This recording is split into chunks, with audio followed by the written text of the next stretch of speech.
Sergeant Daniel Harper was halfway across the world, serving in the dust and heat of Afghanistan, when his home, the one he'd poured his heart into, was sold out from under him.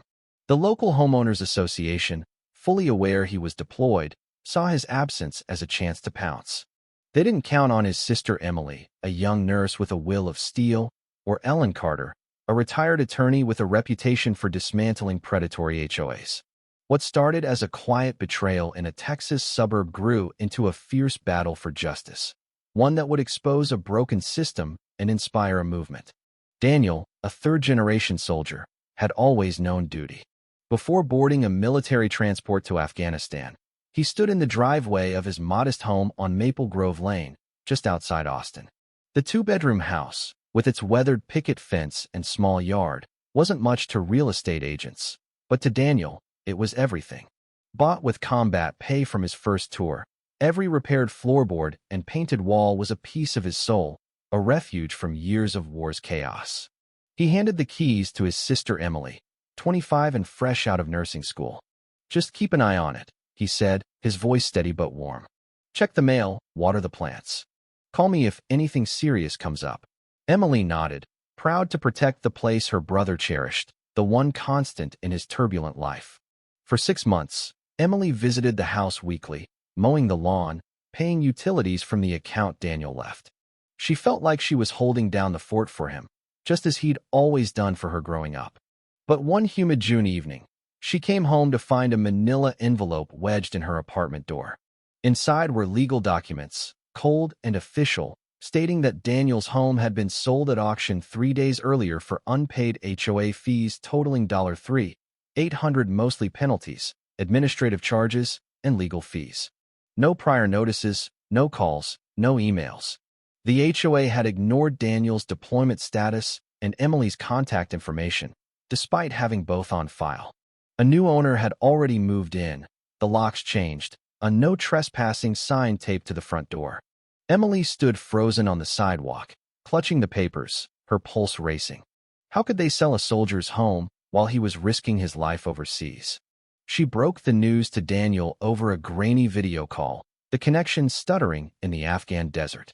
He sat on a concrete step outside the barracks, his face shadowed. "They sold it?" he asked, voice flat, as if the words hadn't fully registered. Emily's throat tightened, tears spilling. "I checked the mail, Daniel. I swear." They never reached out. For a long moment, he said nothing, his silence heavier than any outburst.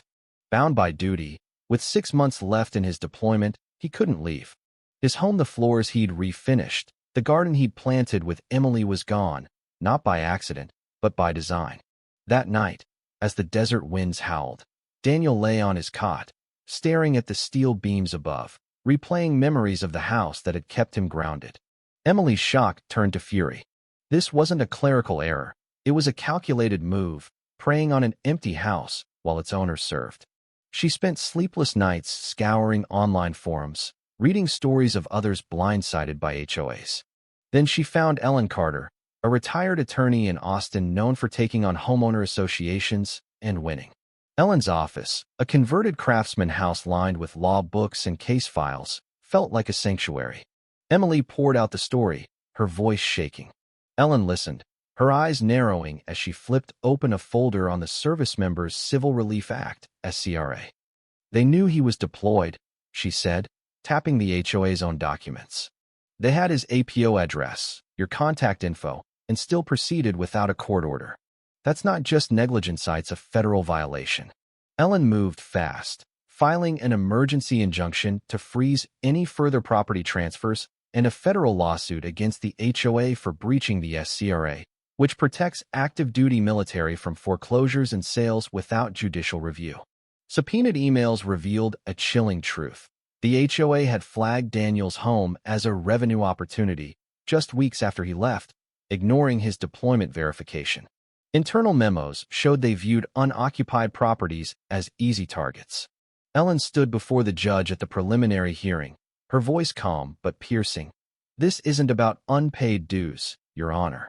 It's about a system exploiting a soldier's absence, trampling his constitutional rights." The courtroom was still, the weight of her words sinking in. The judge's ruling came like a thunderclap, The sale was invalid. The house returned to Daniel. The HOA was ordered to cover legal fees and pay a $250,000 penalty for willful disregard of federal law. Emily, sitting in the gallery, felt her hands unclench for the first time in weeks. The victory wasn't just theirs, it sparked a firestorm. Veterans shared similar stories of lost homes, and Daniel's case hit the national news. Congress proposed SCRA amendments to close loopholes, and advocacy groups rallied. But the HOA wasn't done. They filed an appeal, claiming their bylaws were followed, while the auction buyer, realtor Mark Thompson, sued for emotional distress after media reports painted him as the man who took a soldier's home. The appeal dragged on, a slow grind of legal maneuvers designed to wear them down. Thompson's claim that his reputation suffered gained traction in some circles, stirring debate about who the real victim was.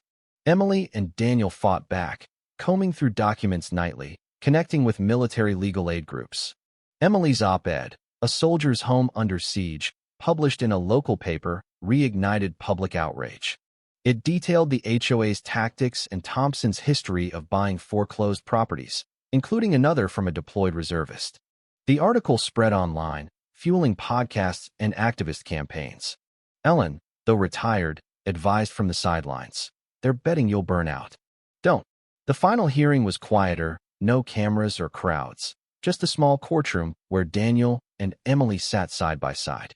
The judge's voice was steady. "This court affirms the lower court's decision. The HOA's actions were not procedural errors, but a systematic strategy targeting absent owners." He cited internal emails calling such properties strategic acquisitions. The ruling was final. The sale was void, the house Daniels. The HOA faced further scrutiny, and its president, Margaret Wells, resigned amid a county investigation into financial misconduct. Residents, once silent, petitioned to dissolve the HOA board, demanding reform. Daniel returned to Texas months later, stepping off the plane into a crowded terminal. He walked past the waving flags and tearful reunions, his focus singular: home. When he pulled into Maple Grove Lane, the house stood unchanged, beige siding, white trim, the porch light still a lantern. Emily waited on the porch, her smile quiet but radiant. "You held the line," he said, his voice thick. Inside, the air smelled of lemon polish, the same couch and bookshelf waiting. A photo of them as kids sat on the mantel, a small reminder of why they'd fought. Inspired, Daniel enrolled in law school, driven to protect others from similar injustices. Emily joined him, and they founded Home Guard, a foundation offering legal aid, financial education, and emergency grants to military families facing foreclosure. Within 2 years, they'd saved over 100 homes, their work a quiet but powerful force. Daniel took pro bono cases, his name spreading among veterans as a steady hand who fought until the end. Emily ran operations, her articles and speeches amplifying their mission. One evening, Daniel stood in his yard, the house behind him a testament to resilience. Neighbors called him the man who beat the system, but he saw it differently. He'd fought for what was right, just as he'd been trained. Emily, finishing an article titled "How We Saved a Soldier's Home," reflected on their journey. Their story wasn't about property, it was about standing up to a system that preyed on the vulnerable. It had sparked reforms, inspired others, and proved that justice, though hard won, was possible. What do you think about Daniel and Emily's fight? Have you or someone you know faced a similar injustice, where a system took advantage of vulnerability? Share your thoughts in the comments below. Should HOAs have less power, or are they essential for communities? Let's discuss how we can protect those who serve and stand against abuse. Your voice matters. Join the conversation.